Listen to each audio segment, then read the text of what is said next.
আসসালামু আলাইকুম আমার প্রিয় দেশবাসী। বর্তমান বেশ কয়েকদিন যাবৎ সোশ্যাল মিডিয়াতে বাংলাদেশের কিছু অনাকাঙ্ক্ষিত ঘটনা ঘটতেছে।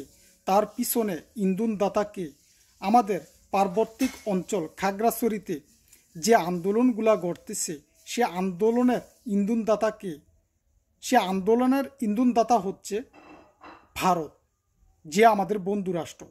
তারা ওই অঞ্চলের আদিবাসীদেরকে বলছে যে তোমরা আন্দোলন করো, তোমাদেরকে আমরা একটা রাষ্ট্র গঠন করার সুযোগ সুবিধা করে দেব, তোমাদেরকে যে ধরনের সহযোগিতা করার আমরা সব ধরনের সহযোগিতা করব।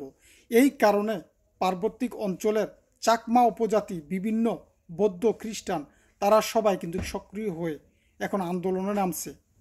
কারণ তারা চাচ্ছে যে বাংলাদেশ থেকে তারা আলাদা হবে।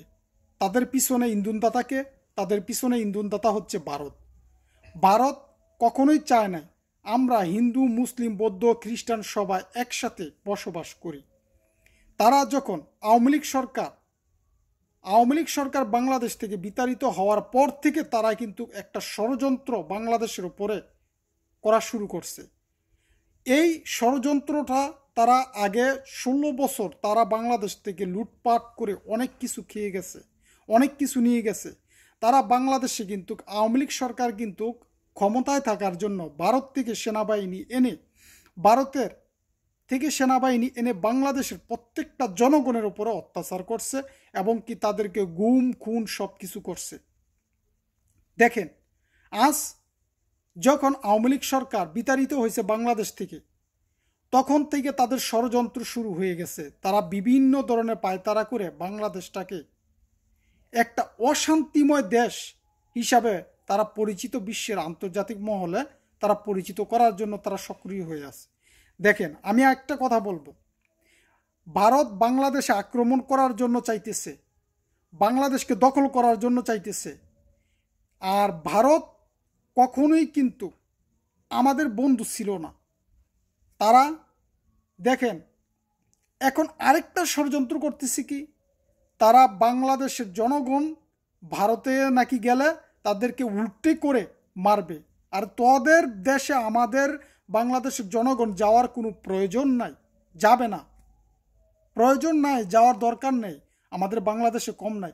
তোরা 27 লক্ষ লোক বাংলাদেশে তোদের ভারত থেকে আইয়া কাজ করতেছে আমাদের বাংলাদেশে। তোদের দেশে যাওয়ার আমাদের দরকার নাই, তোদের দেশে আমরা যাব কেন, প্রয়োজন নাই। আর তোরা যে আমাদের দেশটাকে দখল করার জন্য যে পায়তারা করতেছে সেটা আমরা জানি।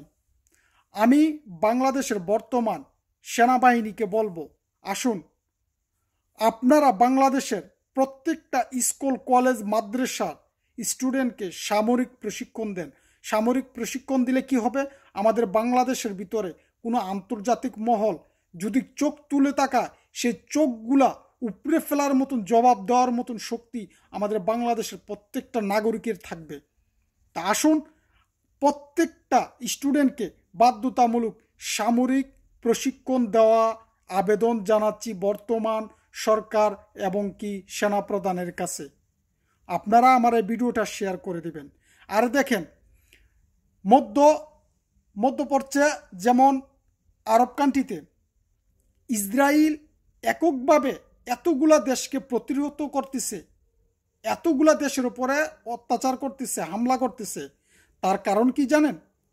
তাদের প্রত্যেকটা নাগরিক সামরিক প্রশিক্ষণ প্রাপ্ত, এই কারণে তাদেরকে সবাই ভয় পায়। ছোট্ট একটা ভূখণ্ড যদি ইসরায়েল যদি তাদের প্রত্যেকটা নাগরিককে যদি সামরিক প্রশিক্ষণ দিয়ে যদি সারা পৃথিবীকে যদি নাস্তানাবুদ করতে পারে, তাহলে আমরা কেন বাংলাদেশের জনগণ সামরিক প্রশিক্ষণ নিতে পারবো না? আসুন বাংলাদেশের সেনাপ্রধান, বাংলাদেশ বর্তমান সরকারকে আহ্বান জানাবো, আমাদের বাংলাদেশের প্রত্যেকটা স্কুল, কলেজ, মাদ্রাসার স্টুডেন্টকে সামরিক প্রশিক্ষণ বাধ্যতামূলক দিতে হবে এবং বাধ্যতামূলক করতে হবে। তাহলে বহির্বিশ্বের আক্রমণ থেকে আমাদের দেশকে রক্ষা করতে আমাদের কোনো পিছপা হতে হবে না। সালাম, সবাইকে সচেতন থাকবেন।